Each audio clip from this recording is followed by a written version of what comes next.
Hey there, how you doing? Thanks for joining us. A bit of a special occasion here. We have Dean Walliss, who has helped with the sound design on KORG's OP6. Opsix. Opsix. Opsix. So if I say OP6, I could get into trouble. Is that right? We know what you mean. Yeah, okay. No. Well, KORG being a Japanese company, obviously we have some international flair, and we're fortunate that an Australian has actually contributed to its sound design. So thanks, Dean, for being here. I'm also joined by senior contributor Tristan, and we're just going to ask Dean about his background, how he got to working with KORG and the Opsix, and go through some of the patches as well, and give us a bit of insight as to what you've done, how you do it, why you do it, and sure, everything else. Sounds good. Cool. So I guess the first question, and I don't have the question actually written down because I've memorized it. So how do you get to work with KORG on the Opsix? So what's your background? Did you start in as a musician, as a synth program designer? Look, all of the above. So I've known people at KORG for decades, really. I knew John McCubbery and others, and I worked in music retail, played in a few bands quite a bit in the early 80s. What kind of bands, Dave? I played in the church. Oh, wow. The rock band as opposed to the religious institution. Okay. So I was not a member of the band. I went on about 6 months of touring with them. And that was the first time I took out a DX7 properly on the road. I'd had it for not long, actually. So it was my first kind of FM journey on the road.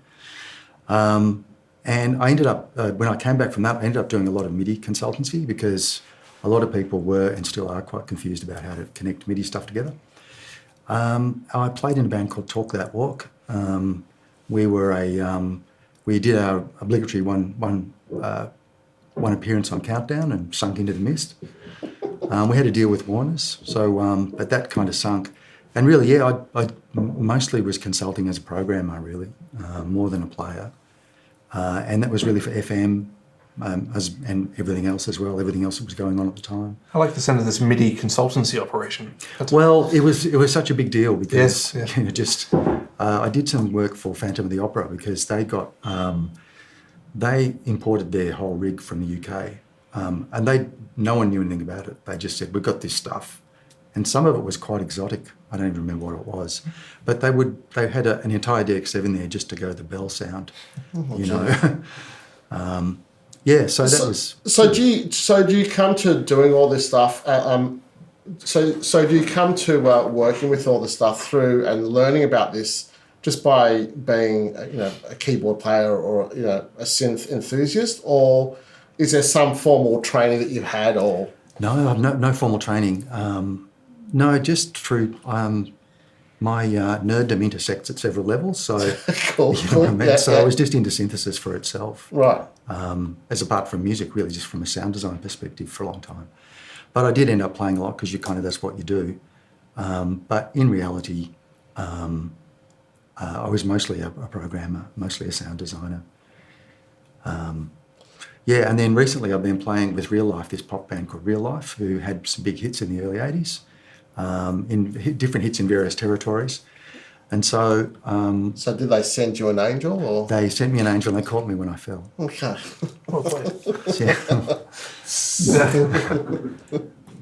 So we just did a tour of Germany in February. And before I went over there, I was talking to the guys from KORG, John McCubbery, and I was trying to work out the logistics of how I get gear over there and stuff. And John just said, I'll lend you something.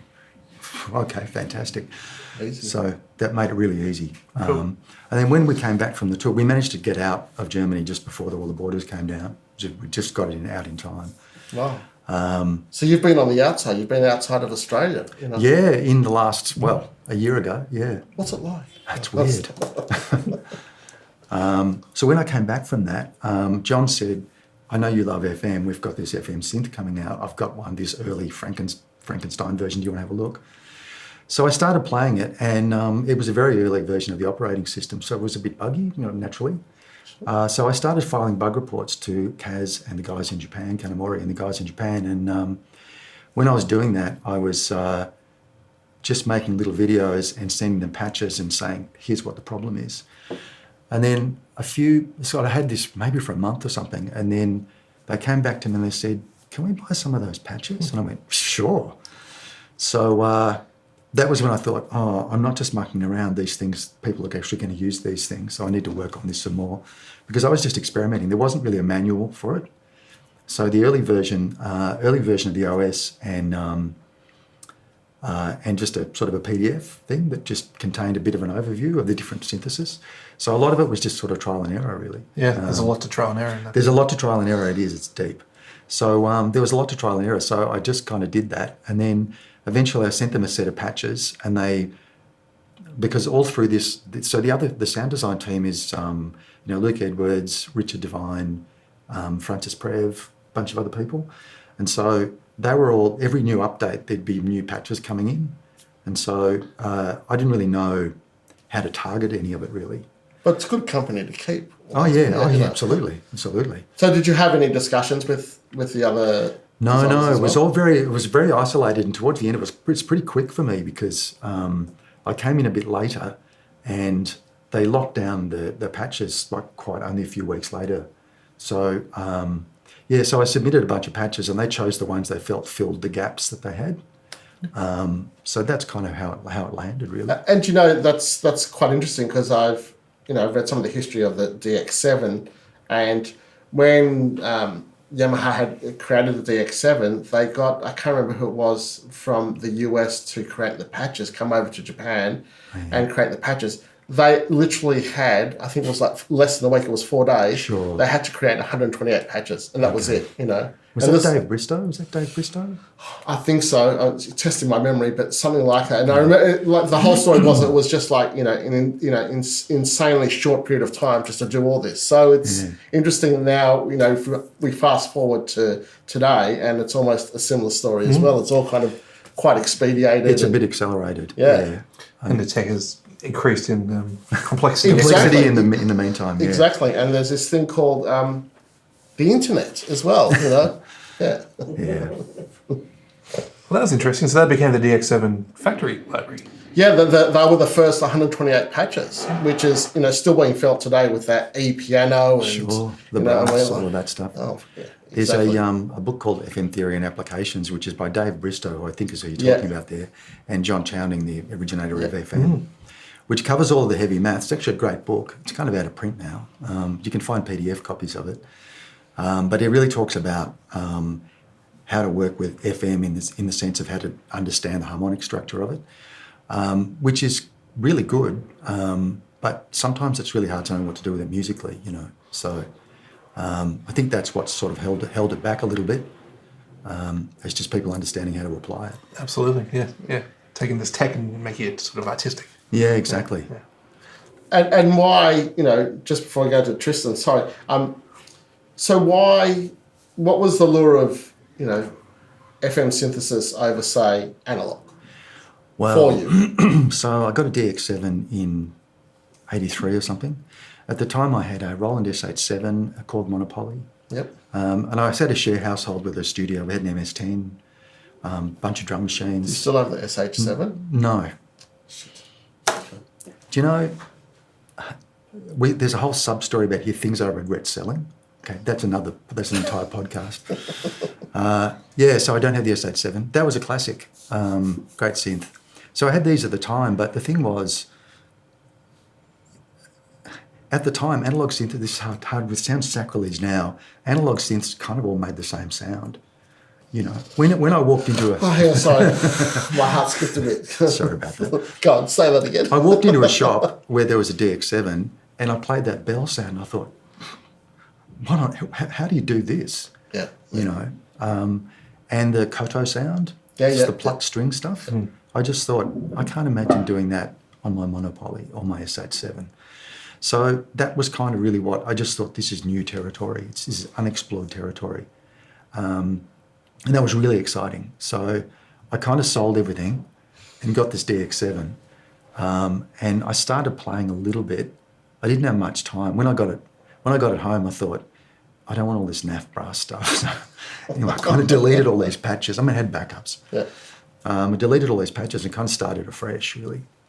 And then a short time later, I just abruptly kind of went out on the road with the church because we were started touring. Yeah, and that was good. So I had a Roland VP330 vocoder and a Roland Saturn organ thing, doing the organ parts, and the trusty DX7, making my own sounds, largely. Yeah, so that worked really well. It was a good combination, you know. Yeah, so the appeal of the FM was this was new territory. Yeah. Really. And the other thing that happened sometime later when I was playing gigs with the DX in Talk That Walk, so the guitarist in that band is Peter Bowman, Reggie Bowman. I don't know if you know. I know Reggie very well, yes. So Reggie's a soundmeister, always was, Yeah. you know. So we were playing then. People would come and look at our band. They'd come up later and say, which one of you guys is making that sound? Because they couldn't tell what was guitar and what was synth. Great. And that was largely because Reg is a genius, but also because FM was just making sounds people hadn't heard before. Everybody knew what a synth sounded like. It sounds like a square wave or a sawtooth going through a filter going, yow. You know, that's what it seemed like. So was the lure to say, you know, FM synthesis, digital synthesis, was it more that, you know, here was something that was not sounding like anything else? Because a lot of analog synthesis was trying to, you know, replicate or emulate, you know, acoustic instruments. And then almost digital synths was like, it's almost like we can now replicate the piano and the brass sounds. So for you, was it maybe there was the discovery of the new, of something completely different? Definitely. Yep. I really wasn't interested in the pianos and organs. I've never had a reason to play them. Those sounds. I still don't really. Yep. And so largely it was about new territory. The other thing too was just at the time people were making music. Synthesizers were kind of a new force. They really were. And so people weren't used to hearing these sounds. So there was this sense that there was this unexplored territory. It was a really big deal. Yeah, all these previously unattainable textures with FM. Yeah. I guess you took a bit of a different approach to the DX7 than most people in that case. Most people just lived on those factory presets. You threw them out and started fresh. Yeah, I did. I didn't. The possibility was what was interesting. Yeah. Yeah. So you were keen to dig under the hood and actually make your own sounds. Yeah, and surprisingly, I mean, compared to something like this, where everything's so surfaced, everything's just here, DX was really hard work. But at the same time, I read the manual, you know, Read the manual, RTFM. So I've got a question, which is probably Tristan's going to ask this, but what was the one thing about the DX7 that you were challenged by, but you believe that KORG has really, addressed in the Opsix? It's about surfacing the control. Okay. So, you know, from the DX7, it's less onerous than most people make out, honestly, because it becomes a two-handed gesture. You know, you select something and you've got this one knob to control the level. It's not like you're not menu diving, not really. Yeah. But at the same time, and like any menu-driven synth, you have to maintain the architecture of the synth in your head so that when you're actually menuing around, you understand where you are. And that's beneficial no matter what you're playing. But on this, just everything's a button press away. It's really close. So being able to sort of improvise and jam on things is kind of pretty straightforward. Right. Yep. Everything's close. So I think it's actually about that's at least one of the benefits of this is everything's so surfaced, you know, from the controls. You can imagine knob per function's great, but if there was knob per function on this thing, it would be the size of an aircraft carrier, you know. So they've just made a really good job of surfacing the stuff that matters and making it really close at hand. The other thing I really like is Filter FM. I think Filter FM is really cool. I think it's this new undiscovered territory. And the ring mod too is really musical. So I just think the FM ring mod and the Filter FM in particular are really interesting new ways to work. Yeah, not just as additions, but potentially new forms of synthesis in themselves. Yeah, I think so. I think that's true. Yeah. Yeah, definitely. Pretty deep. So I guess I'd be interested in sort of your approach to FM synthesis as opposed to the traditional subtractive way people go. Most people, I guess if I can make this assumption, find subtractive synthesis pretty intuitive. as far as visualizing things, so they know what different waveforms sound like, how they interact with each other. They know what that sounds like going through a filter with, like you say, LFOs going wow, wow, wow. Yeah. So it's easy to visualize the whole signal path, generally speaking. How do you find that visualization with FM synth? Because it's so much less predictable and so many different parameters when you're talking about six operators being modulated thousands of times a second. It is. That's fair enough. But at the same time, I think some of that, some of people's ease with analog synthesis and subtractive synthesis is just because it's so familiar. It's just so canonical and familiar. Yeah. And so if you think about something like a Jupiter 8, the language involved on the panel and the left to right flow of it's all just becomes so canonical. It's just everyone understands this. Or a Model D or something. So I guess this is different, but in some ways, it's not that difficult to visualize if you can look at it in terms of stacks of operators in an algorithm. So one way to think about it is that you're combining components of a sound by looking at stacks of operators. And so choosing an algorithm is about saying, what do I want each isolated stack to do? What do I want the next stack to do? And then working through those. So in some ways you can compartmentalize the problem. Yeah. But it's also, I'd also say that it's possible to apply some conventions. So things like FM ratios, for example. So, there's a lot of people who describe what modulation is, what FM modulation is, but they don't talk about how to musically apply it. But, a ratio of 1-to-1 gives you a kind of a piano-y sound. 1-to-2 gives you a kind of a hollow woody sound. 1-to-3 gives you kind of an acoustic guitar. Right. So it is possible to kind of... So there are a million ways to subvert everything I've just said. Right. But if you just start from a standing start with two operators and you start adding these things together, you kind of can reach a conclusion. Yeah, okay. It becomes a bit more intuitive, just the more time you spend with it. It is. Yeah. And the other thing that's happened here to the Opsix is that, and this is sort of deep nerd territory, but in the original 32 algorithms, there's just one opportunity for feedback in each algorithm. Here, there's feedback on every operator. Yeah. It's always available. Yep. The consequence of that is that some of these algorithms are kind of identical functionally because you've got feedback everywhere. So that little loop that indicates where the feedback is, you kind of don't need to make that brighter. That little loop where the feedback is, that kind of doesn't matter because you've got feedback here. No matter what operator you're looking at, it's got feedback. So in that respect, it gives you this, it makes it a bit simpler actually.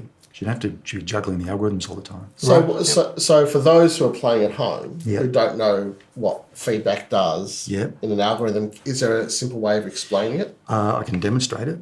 That's easier. So this is just an init patch. I'm just using the sliders here to turn everything down. So what you're looking at here is you're looking at this as algorithm 1, which is the initial algorithm. We've got operators 1 and 2. And over here, I've got a fader for 1 and a fader for 2. And you can see that the red is indicating that this is the carrier, the oscillator at the bottom, and this purple is telling you that it's the modulator, the one at the top. And so, what was I demonstrating here? Feedback. So, I'm assuming that both of these, by default, they've both got a ratio of 1. So there's a basic signal. What I'm going to do is I'm going to make this envelope. This is the operator 2, the modulator envelope. I'm just to make it clear what the difference is. I'm just making that full on. Bring that down a bit. Make that a bit warmer. What goes for feedback? So this is feedback on operator 2. It adds brightness. In fact, if you look at the spectrum analyzer... So it's a timbral shift. It's a timbral shift, yeah. This is, what's an easy way to do this? Come down to sort of G or something, G2. So really, would you say when, the difference between, say, subtractive synth and, additive synth or digital synth is really just appreciating the language of what things are labeled? Because... I think that's hugely important. Yeah, I really do.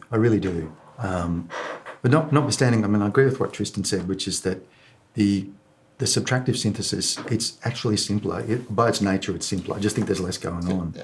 Mind you, if you've got some monstrous modular rig, you can come up with some really complicated patches. So that's where the overlap is, really. Right. Yep. So almost anything you can do here, you can do on a modular rig and vice versa, Right. with a different degree of effort. It's just a big Venn diagram of overlaps. That's what I feel about it anyway. Oh, I'm aware. Sorry if I was compartmentalizing subtractive synthesis into it. No, not at Simple all. package I was being the fool. It's okay. I guess on the subject of modular synthesis, a lot of that is sort of people just experimenting and kind of stumbling onto fun sounds. Again, I'm doing a bit of generalizing here. Whereas it sounds like you tend to take a fairly structured approach to FM programming. Yeah, that's an act. You know, I kind of start out on some. It depends. I usually need a musical context to do it. Right. Yep. So I have some musical context. I even fake one if I'm just sound designing, and then I start off with some musical context and I try and intellectualize my way through it, and then I get to some point where either I go down a rabbit hole because it's interesting, or I just get frustrated and think, oh, I just need to let go, and so I just start experimenting. So I think it's both. Stumbling onto those happy accidents is definitely Exactly, an it's the FM happy thing. accidents. Yep. The other thing too is I think we were saying this before, that you know, almost all forms of synthesis you're looking for the sweet spots in the chaos, and there's a lot of chaos. It's just electronic noise ultimately. So trying to find the sweet spots is quite hard work. I think it's easier on a subtractive synth. It feels like if you've got the waveform coming into the filter, you're finding the sweet spot with cutoff and resonance. That's kind of how it is with the filter matrix, if that's where you end up. Here, the sweet spots are in a lot of different places, which I think makes it a bit more complicated, but it's the same principle. And for that reason, happy accidents is really just about finding things until it sounds good. Yep. Yeah. Cool. So you do start off with a bit of a strategy. You'll be happy to veer off the course. Yeah, always get ready to surrender. Be ready to surrender. For the virtue of the happy accident. Yep, definitely. Well, I guess, there's so much packed into this. Dave was asking you before about your favourite way in which it sort of alleviated the drawbacks of the original DX7. Mm-hmm. Is there sort of a favourite new addition to the architecture of the synth? You were talking about the filter modulation before. Yeah, so I think the filter FM is really a big deal. But I mean, all of the modern accoutrements of the synth, there's some great effects in here. Having filters on board, there's quite a few different filter models, like, it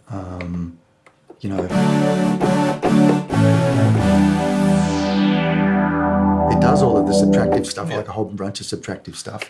There's some nice filter. That's just the vanilla 12 dB filter.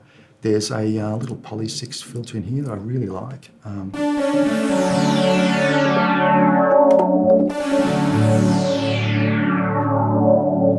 Yeah, so there's just some of those features are great. So the combination of features, and also the fact that everything's surfaced. So it's really easy to get to stuff because it's so close. Almost nothing is more than a couple of button presses away, which is great. And then also the V-patch. So there's an extensive modulation matrix for modulating various things with various other things, which is great. Having all those filters and things packed in there definitely blurs the line between kind of FM and subtractive. Do you have to kind of rethink your whole strategy when incorporating that filter stuff, or is it? Not really. I think what actually happens, because the overall architecture, like to look at this is algorithm 32. So before you even talk about FM, here's a 6 oscillator synth that has a relatively conventional signal path in one respect, which is that there's 6 oscillators going into one of these filters, and you've got a bunch of programmable envelope generators and LFOs that you can kind of assign anywhere. They're assigned some places for convenience, but you can subvert that pretty easily. So in that respect, you've got this relatively conventional signal flow, but where it gets really crazy is that these don't have to be just all of these oscillators sitting here in parallel. That's where when you start moving into the algorithms, you can get different things you can bring in the FM. So no, I don't think you have to rethink the architecture so much. I also think quite a few of my own patches, I don't really use the filters at all. I don't really even go there. But there are others where I just think, wow, this is great having a filter here. So I don't think it changes it necessarily, but it enhances it. Sure. And there's a lot of filters in there as well. That's something you were certainly excited about. There Yeah, is- that's the first thing I noticed about it, because I remember the Yamaha DX200, and I know the Electron Digitone also have Filters. filters as well. So straight away, the first thing I looked when we had it here was, what are the filters? And Yeah. using all those those KORG, feel like the poly and all that is. There's the great MS-20 filter in here. I don't know whether it's accurate. I haven't got an MS-20 anymore, but I don't know whether it's really accurate, but it sounds good. Just the variety, I think, Yeah, is it is. great, and also it adds that extra layer to the synth, on top of the digital aspect. Yeah. Would you say there's potentially too much packed in there? Well, no. Well, I would never say that. It's not a crippling amount of options that you You can just. say there's it's a lot it's of a safe options. space. It's okay. Look, there's a lot of options, but I mean, the thing is, they're all surfaced. It's not like I don't feel like there's this corner I can't see. Yeah, it's not overwhelming from an intellectual. No, I don't think so, and the other thing too is just because you've got this little screen, which, I mean, it's not a huge amount of real estate, but the way that every page maps onto this is pretty straightforward. So I think they've done a really great job. I said that before. I still think that. They've done a really good job of surfacing the complexity of it. And have you tried other digital synths that are, of the last or recent times or previously? Sure. Yeah. I've sort of played with a ModiX for a Yeah. while, which I like. I think it's great. It's a big workstation-y thing. It's kind of a different thing, really. I found from an FM perspective, I found a lot of the controls a bit steppy. Yep.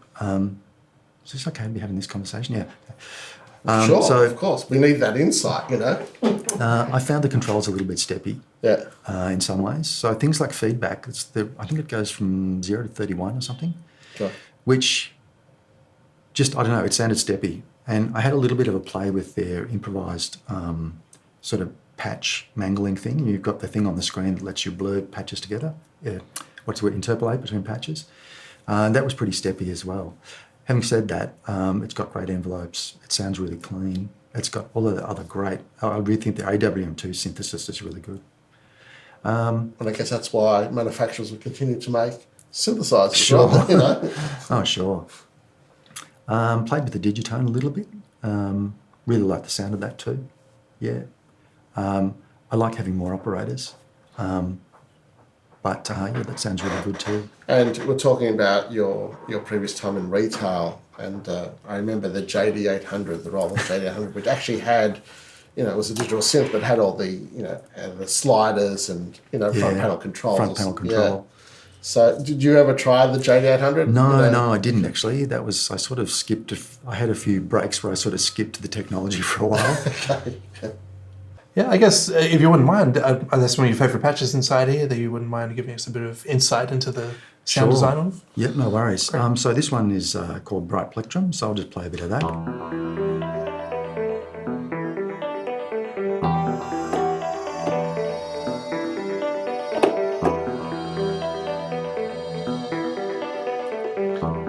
It's a great sound.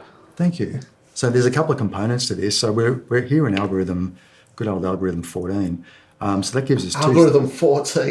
Yes. It's a personal favourite. You put it on a t-shirt. Sorry. So there's two stacks here. There's a stack of operator 1 and 2 and a stack of the rest of them. And so I'm going to turn this down. So all you're hearing here is the plucked part. And then the other component is this chordal part.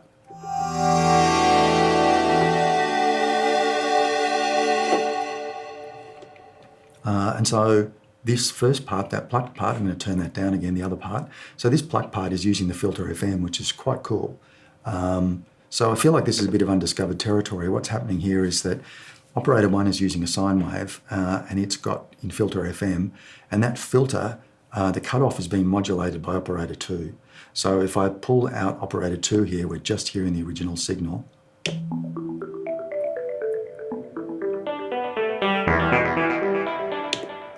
And it quickly gets out of control. So is that one of the advantages for those who are new to, say, digital synthesis, that you can have so many layers within, say, the one patch? Is that right? Yeah, in fact, I think that's probably a pretty common way that most of the programmers would have approached at least some of it, is that you can view a set of components, which in each case is a carrier and a set of operators, and each one of those is a distinct component. And you can see it when you look here because you've got whatever the carriers are in red and the other modulators are in purple. So we can see here that we've got the block of 2 there and we've got a block of 4 there. And so even if we just sort of randomly, I'm going to look for a patch in here. One of your patches. Well, no, actually, I was just going to see, because you can actually kind of just be looking at this. This looks like algorithm 5 or 6, I'm guessing. It's 5, because you've got these 3 parallel stacks of operators. And so I don't even know what this sound is, but I'll just have a go. Okay, so this is called sonic lead. I don't know who did this, but there's three stacks, and each stack sounds quite different. That's sounding like nothing. Okay, not so different. That was a terrible example. I must have designed that one. Okay, just whenever I try to improvise, just lean over and slap me. Yeah, so you know you can look at the algorithms and you can see where the stacks are, and by turning up the carriers up and down, you can kind of isolate the different components. Right. Which is a really good way to approach sound design because. What's another example? I know you refer. I know I'm just joking, but you refer to the algorithms like you have an understanding of each one. Do you think that's a good starting spot for someone who is new to this to familiarise themselves with the algorithms, or is it just because of your history and your experience that you're familiar with them? It's just because of exposure. Okay. I also don't. In some ways, if you look at any two, no, you don't need to do that because the thing is you're making algorithm choices all the time depending on what resources you need. Right. So if I just started with an init patch and I do something using the first 2 operators, after a while I think I need another 2 in parallel, and those 2 are going to stay there. And if I move to another algorithm, okay, so I've moved to algorithm 5, now I've got 3 stacks of 2 in parallel. Those first 2 are undisturbed. There are utilities in here that let me copy. So I could copy an entire operator from 1 to 3 and 2 to 4, etc. So there are ways to sort of speed up doing things in parallel, especially with envelopes, because that becomes fiddly trying to do that all at once. So you don't need to internalise them because you're often making that decision. It's just I'm familiar with them, that's all. Yeah, that is interesting. So you don't think about the algorithm as just a whole entire mess in itself. You can actually break it up into different chunks. Yeah, so you don't have to exactly. start from scratch when you move operators. When you move algorithms, sorry. No, you can happily move algorithms. In fact, I keep watching people. This is the other thing that's kind of unique about this synth is I've seen YouTube videos with people who clearly don't know what they're doing. This is not critique, right? They don't know what they're doing, but they're able to jam quite happily because it just doesn't matter. I mean, a lot of the time what they're doing makes sense because the controls are surfaced. So from a sound design perspective, I rarely find myself flinging the frequencies of operators around because I don't find that gets me nowhere pretty quickly. But I've seen other people do it and they're having a great time. Sorry, I was going to say, could you build a patch from scratch? If we threw something like, could you have a patch that had, say, a bright layer to it, and perhaps something that also had perhaps a bass characteristic, something like that. Sorry, were you going to ask that? No. I'm just interrupting. That's exactly what I was going to say. Okay, no worries. No worries. So what we'll do is we'll start from here. So we've started with an init patch. So what algorithm are we on? We're on algorithm 1 because that's just the one we get by default. Okay. I'll probably make a different decision halfway through here. Cool. And I'll move around. I'm an algorithm 7, algorithm 12 sort of guy. I'm 14. You're 14. That's don't judge me. So we want a bright component, like a percussive component. Sure. Okay. So what we'll do is we'll start with here. We'll start with the sine wave, I guess. We'll give ourselves a pitch here. I'm going to go for a lower pitch here. I'm going to go for 0.5. So whenever you drop a 0.5 in pretty much anywhere, especially in a modulator, 2 things happen, which is that depending on the level of the modulation, you'll always get an octave lower. there are cases where that's not true. Everything I say, there are cases where that's not true. Generally, you'll get an octave lower, but the other thing is you'll get an odd harmonic, like third or a fifth in there as well, depending on how loud this modulation index is. Okay, so that's pretty boring. So what we'll do a third is... kicking in there. Yeah. So what I'm going to do... Can I have a bit more gain and fold back, if that's okay?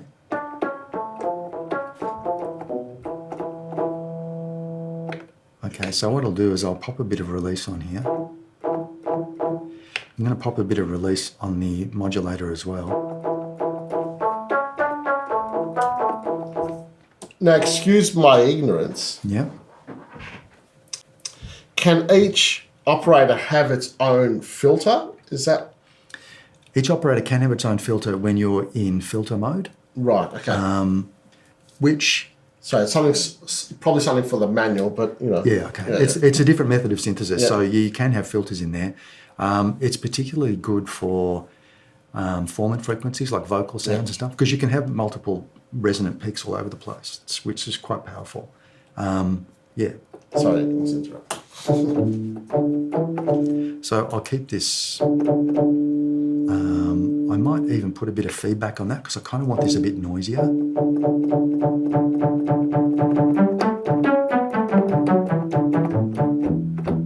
Okay, for the sake of experience, we'll call that. I might put a bit of velocity on that because I feel like that needs to be a bit more.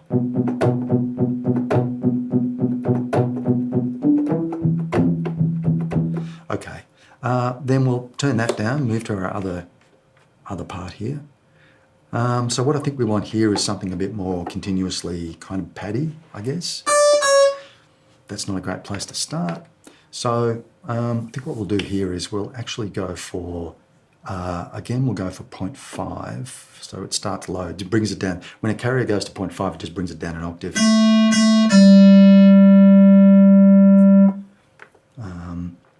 And I think we'll go for 2 here. I can tell this is going to annoy me. So what I'm going to do is, the reason this is going to annoy me is because when you've got a stack of operators like this, they're all interdependent. So any change you make sort of cascades. Yeah. Whereas if you go for, I'm going to say a 7's not bad, or a 12. 14? You could go for, 14's just trouble. Okay. Sorry, Dave. We'll go for a 12. So what a 12 gives me, in this instance, I've got a carrier and I've got 3 modulators. And the fact that they're all coming in parallel means that I get independent control over them. So it's a little bit more manageable. So we'll start with Op4. We've got a 2 on Op4, sorry. And I reckon we're going to go for, we'll go for 3.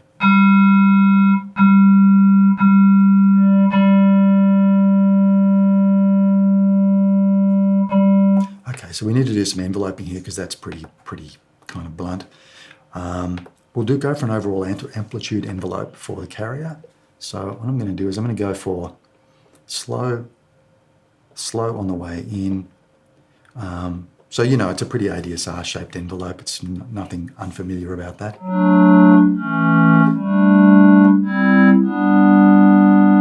Okay. And then what I'm going to do is I'm going to go to the operator utilities here. I'm going to copy from operator 3 to 4 and to 5 and to 6. Wow, I really regret doing that. Okay, so that's the reason I did that, is because I actually copied the operator, not the envelope generator. So rookie mistake. So we'll have that. Bring that back to 2. Make sure there's no feedback.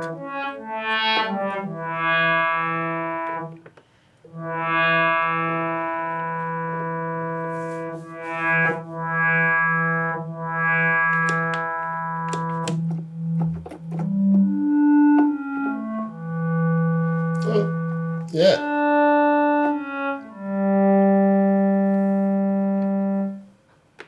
Sorry, this is not a quick process, gents. I hope you're... No. It's really interesting to get the insight into that. So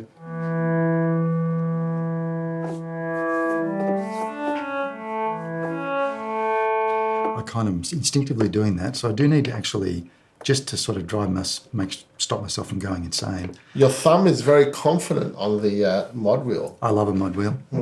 I'm going to introduce, there's several ways to introduce pitch modulation, and there's different trade-offs in different places. So you can actually just introduce it locally for per operator in here, but there's sort of a global way to do it in here, which I probably will change later. I'll probably use a V-patch later, but right now this is a convenient way to add it. The other thing I'll do is I'll add a bit of verb. I'm just going to use a smooth hall.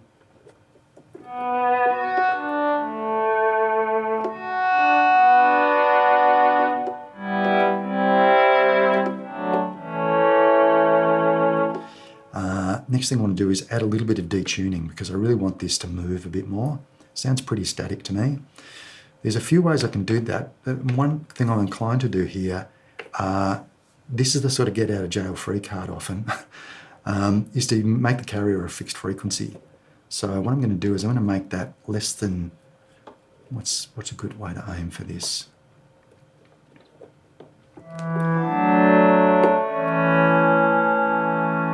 So there's actually there's an oscillation happening here, 0.2 hertz. And coupled with a little bit of detuning, let's go for detuning.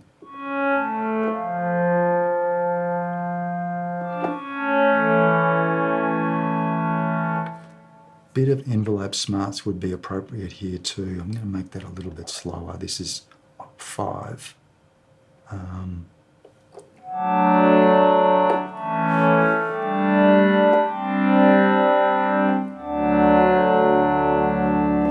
The other thing I'm going to do is use another get out of jail free card is the voice unison mode. So this just gives us unison voicing at the expense of polyphony with a stereo spread and a bit of detune.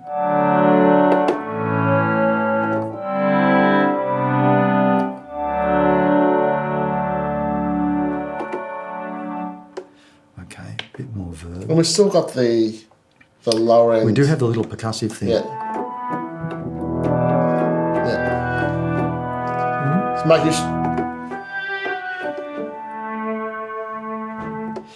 making sure I wasn't going crazy. No, we didn't lose it.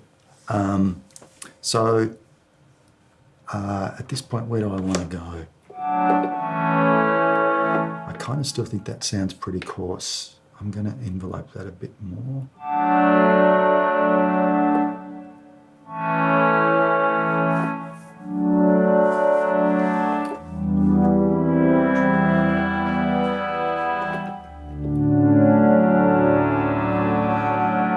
Sounding a bit sweeter. I think I need to, this is also a unique Opsix feature is this width.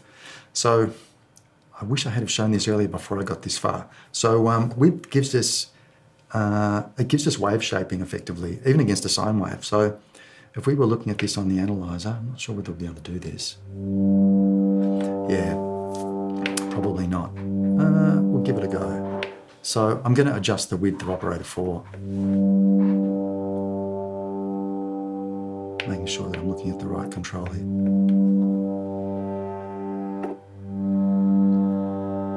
It means that one of the modulators now, instead of being a sine wave, is kind of like a pulse widthy sine wave.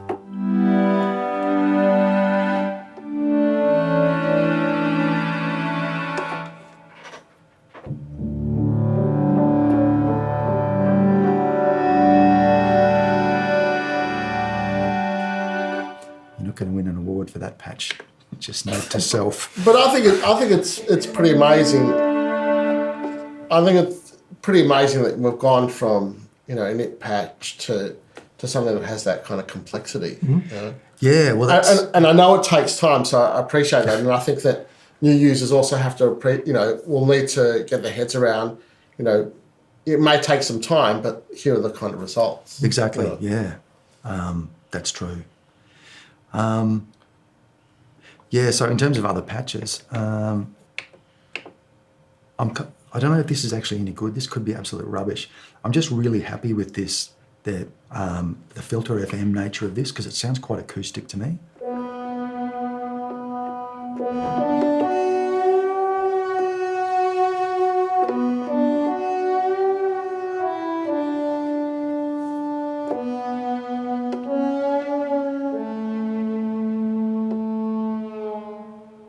has it's got this breathy quality to it. I'm not sure we're hearing it quite here, but it really has this breathy quality to it, and it's only using 2 operators. This is the other thing too, because you've got feedback on every operator, you've got width on every operator. Suddenly, you're kind of liberated from having to expend a whole lot of resources to get some simple things to happen. So I quite often find I've used 2 operators and I think, oh, actually that's heaps. Given the facilities here, that's a lot. Yep. There's a lot of power here. So I think in a different musical context, I might find a role for those. Do you know what I mean? Depends on the song. So this is a bit of filter FM as well, using the MS-20 model. And that's because it's kind of fun, gives it a kind of breathiness I've been really enjoying. Yeah, I'm getting sort of a physical modelling kind of vibe from that one. Yeah, it is. Yeah. It really does have that sort of quality to it. I kind of really like this, although I have a mixed relationship with this patch, if that's not too weird.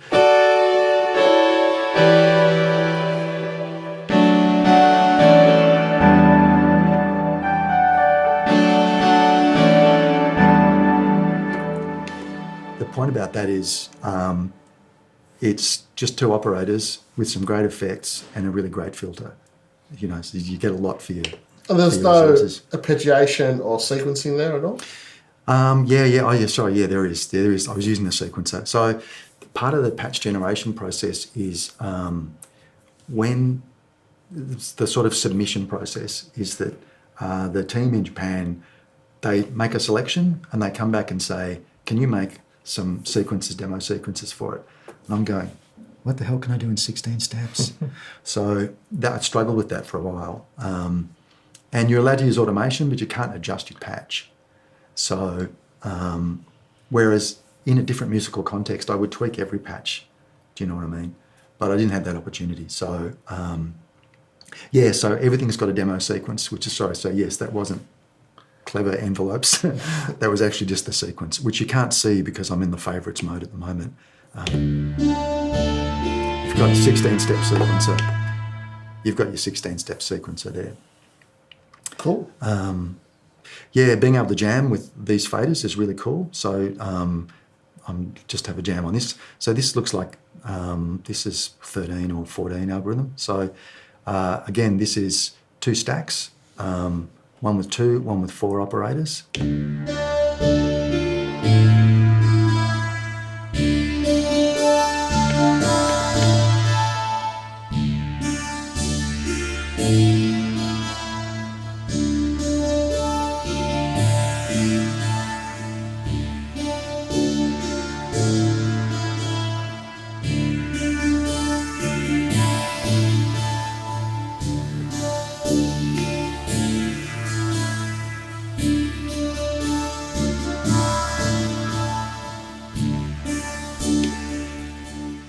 That didn't go a long way, but I've got various components in there that just playing with the faders get you an outcome. Yes, great sounding patch. It's interesting how they can sound simultaneously sort of retro and fresh at the same time. Yeah, I do think that's kind of a character of FM too, actually, because you've got that. There's that sort of pseudo acoustic sort of aspect to it.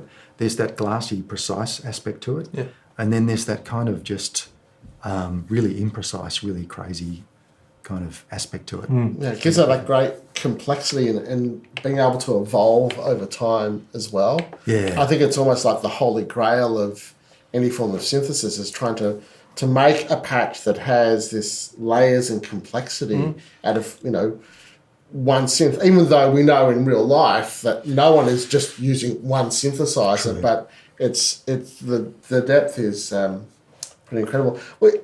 I want to ask a different question. Was there any plans to work more with KORG and the Opsix or other upcoming projects? Look, I hope so. Let's try. I hope so. Okay. I couldn't possibly comment. Okay. But I hope so. Comment. I hope so. For I really do. Yeah. I really do. I think they've got some great stuff. coming out. And do you offer, or do you make available, other outside of? Look, I haven't. Okay. I probably will though. I'm kind of consumed by some other things at the moment. Yeah. And preparing for more real life shows, I hope. We have a show allegedly in Germany this year. Another big stadium show actually with OMD and Ultravox or Midure and Propaganda and us and Sandra, which is a German act. Is Steve Williams going with you? No. Okay. So real life's kind of a different concern. So we have a different band in each territory, which is myself and David the singer, and then we have different people in each territory. So it's a bit complicated. We're kind of working on that at the moment. So I haven't come back to this just until we started talking about this a few weeks ago. So I'd like to offer some patches. That'd be really good. The thing I do find from a sound design perspective is I kind of need a musical context. Otherwise, I kind of don't go anywhere that I find super valuable. So sometimes I just kind of manufacture a musical context, just a fake one. Yeah. Whether it's a song or whether it's just a theme or something, and then try and work around that. Well, it's interesting, instead of just a sound existing in a vacuum, it actually has a relevance to exist. I think that actually happens a lot. When I first got the early versions of the synth that I got had some patches from the other sound design team. Yeah. And I was speaking to Kanamori and he had said, do you like the patches? And I said, some of them are really interesting, but I'm just not sure what I'd musically do with them. And I think that's something when they're choosing what patches go into the presets, they just try and cover a lot of stuff. And so he agreed with that. He thought they were really interesting, but there were people experimenting with the capability rather than the musical result. Yeah. I guess there's always a bit of that in sound design. Yeah. But some of those sounds you were playing before, it's still so. It seems a bit alien to me. Like I say, with subtractive synthesis, I can really pick out how a sound was made just by hearing it. With that, it's all a bit of a mystery in terms of, I wonder how they actually built that sound. So it's interesting to see the process of you making some of them. Yeah, very interesting. Cool. Thanks, Tristan. Thank you, Dean. That was pretty insightful, showing us the depth of the OP6 as well as your sound design and your approach to it. Pretty amazing. Also, thanks to KORG Australia, and thanks to you for watching. Stay tuned to NoiseGate for more videos on the OP6 and other goodies. See you.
Bye.